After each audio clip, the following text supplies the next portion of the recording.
சென்னை பெங்களூரு வழித்தடத்தில் அதிவேக hyper loop ரயில் பயண திட்டத்திற்கான சோதனை ஓட்டம் நடைபெற்று வருவதாக சென்னை ஐஐடி இயக்குநர் காமகோடி தெரிவித்துள்ளார். அவருடன் செய்தியாளர் ரமேஷ் நடத்திய கலந்துரையாடலை பார்க்கலாம்.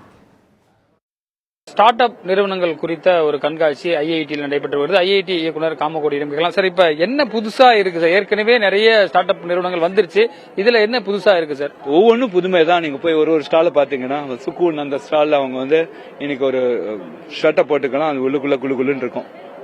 இது புதுமை தான், இது மாதிரி யாரும் பண்ணதில்லை.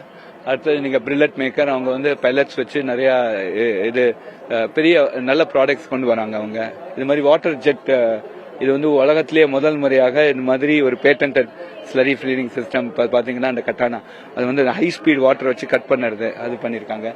அது மாதிரி ஒவ்வொரு இதுலயும் அக்ரிகல்ச்சர் டெக் அதுல நிறைய ஸ்டார்ட் அப்ஸ் இருக்கு. இது மாதிரி ஒவ்வொரு ஸ்டேஜ்லயும் நாங்க புதுமையாக எல்லா ஐடியாஸ், இன்னைக்கு வர 45 ஐடியாவும் எல்லாமே புதுமை. இது மாதிரி உலகத்துல எங்கேயும் பண்ணதில்லை. அது மாதிரியான அவங்க எல்லாத்திலும் பேட்டன்ட் வச்சிருக்காங்க, அதெல்லாம் அங்க போட்டுருக்கோம்.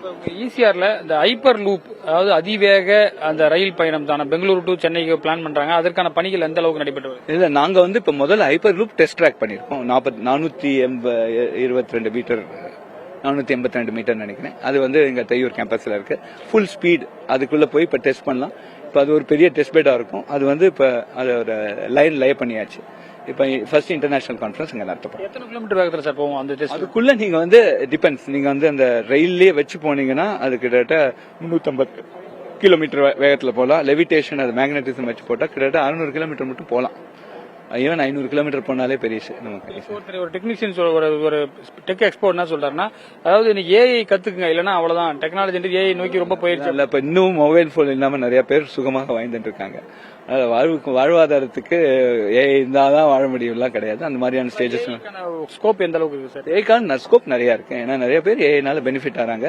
இப்ப நிறைய இண்டஸ்ட்ரீஸ் இங்க பாத்தீங்கன்னா எல்லாமே அவங்களோட டிசைனே நிறைய டேட்டாவை அனலைஸ் பண்ணி தான் பண்றாங்க. சோ டேட்டா சயின்ஸ், ஏஐ ரெண்டுமே ரொம்ப முக்கியம்.